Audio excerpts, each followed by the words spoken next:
Halo sahabat TKC Family, dimanapun Anda berada. Senang sekali kita bisa kembali berjumpa dalam program diskusi dan refleksi peradaban di channel TKC Family. Pada kesempatan kali ini, kita akan membahas sebuah pertanyaan yang sangat menarik sekaligus penting bagi masa depan bangsa kita. Apakah Indonesia benar-benar bisa menjadi peradaban besar dunia pada tahun 2045? Ataukah Indonesia Emas 2045 hanya akan menjadi slogan politik tanpa realitas? Tahun 2045 adalah momen yang sangat simbolis bagi bangsa kita. Pada tahun itu, Indonesia genap berusia 1 abad, sejak kemerdekaan diproklamasikan oleh Soekarno dan Muhammad Hatta pada tanggal 17 Agustus 1945. Banyak pemimpin dan perencana pembangunan menggambarkan tahun 2045 sebagai masa di mana Indonesia akan menjadi negara maju, bahkan masuk dalam 5 besar ekonomi dunia. Namun pertanyaannya tidak berhenti pada ekonomi. Yang lebih menarik adalah, apakah Indonesia bisa menjadi sebuah peradaban baru yang berpengaruh di dunia? Pembahasan. Untuk memahami hal ini, kita bisa melihat sejarah peradaban dunia. Dalam sejarah manusia, hanya beberapa peradaban yang benar-benar mendominasi dunia. Misalnya peradaban Romawi di masa kuno, kemudian peradaban Islam pada abad pertengahan, dan pada zaman modern, kita melihat dominasi peradaban Barat. Banyak pemikir mencoba menjelaskan bagaimana sebuah peradaban muncul, berkembang, dan kemudian mengalami kemunduran.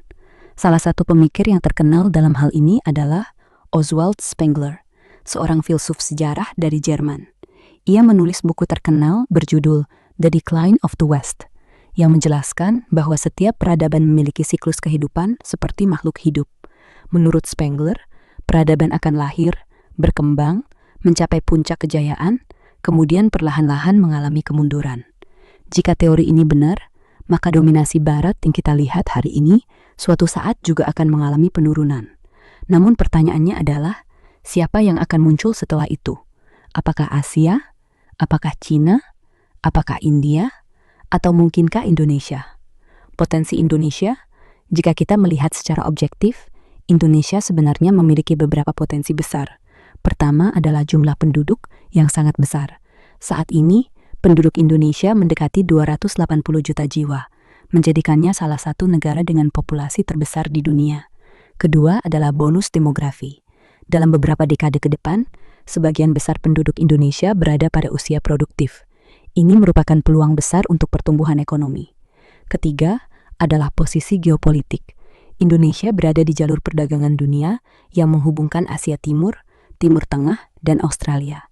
Keempat adalah kekayaan sumber daya alam yang luar biasa, mulai dari mineral, energi, hingga keanekaragaman hayati.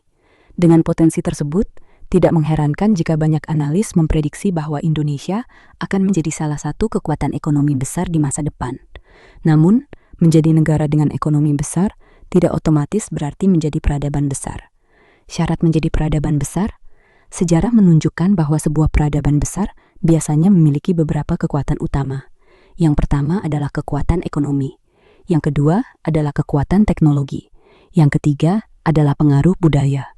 Yang keempat adalah stabilitas politik. Dan yang kelima adalah visi peradaban yang besar. Inilah pertanyaan yang paling mendasar. Apakah Indonesia memiliki visi peradaban yang dapat ditawarkan kepada dunia? Peradaban Barat misalnya, membawa ide besar seperti ilmu pengetahuan modern, demokrasi, dan teknologi. Peradaban Islam pada masa kejayaannya membawa semangat tauhid, ilmu pengetahuan, dan peradaban intelektual. Lalu apa yang akan dibawa Indonesia kepada dunia? Tantangan Indonesia.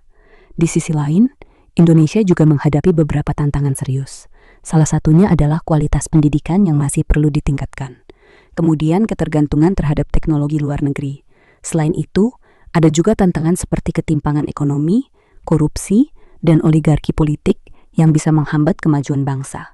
Jika masalah-masalah ini tidak diatasi, maka Indonesia berisiko terjebak dalam apa yang disebut sebagai middle income trap, yaitu kondisi di mana negara berhenti berkembang sebelum menjadi negara maju.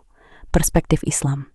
Dalam perspektif pemikir besar Islam seperti Ibnu Khaldun, kejayaan suatu bangsa sangat bergantung pada kekuatan solidaritas sosial yang disebut ashabiyah. Jika masyarakat memiliki semangat persatuan, moral yang kuat, dan tujuan bersama, maka peradaban bisa bangkit. Namun jika masyarakat terjebak dalam kemewahan, korupsi, dan kehilangan idealisme, maka peradaban akan mulai mengalami kemunduran. Refleksi. Oleh karena itu, masa depan Indonesia sebenarnya tidak hanya ditentukan oleh kebijakan pemerintah atau pertumbuhan ekonomi. Masa depan Indonesia juga sangat ditentukan oleh karakter masyarakatnya. Apakah generasi muda Indonesia memiliki semangat belajar, kreativitas, dan integritas? Apakah masyarakat kita masih memiliki kepedulian terhadap keadilan dan kebaikan bersama? Ataukah kita justru semakin terjebak dalam konflik, egoisme, dan kepentingan sempit? Penutup. Sahabat TKC Family, Indonesia Emas 2045 bukanlah sesuatu yang otomatis terjadi hanya karena waktu berjalan. Ia adalah sebuah kemungkinan yang harus diperjuangkan. Jika bangsa ini mampu membangun pendidikan yang kuat, teknologi yang maju, ekonomi yang adil, dan moralitas sosial yang kokoh, maka bukan tidak mungkin Indonesia akan menjadi salah satu pusat peradaban dunia. Namun jika kita lengah dan hanya mengandalkan slogan, maka peluang besar ini bisa saja hilang begitu saja. Akhirnya, masa depan Indonesia tidak hanya berada di tangan para pemimpin, tetapi juga berada di tangan seluruh rakyatnya. Semoga bangsa ini benar-benar mampu memanfaatkan kesempatan sejarah menuju masa depan yang lebih baik. Saya Kenanga, pamit undur diri.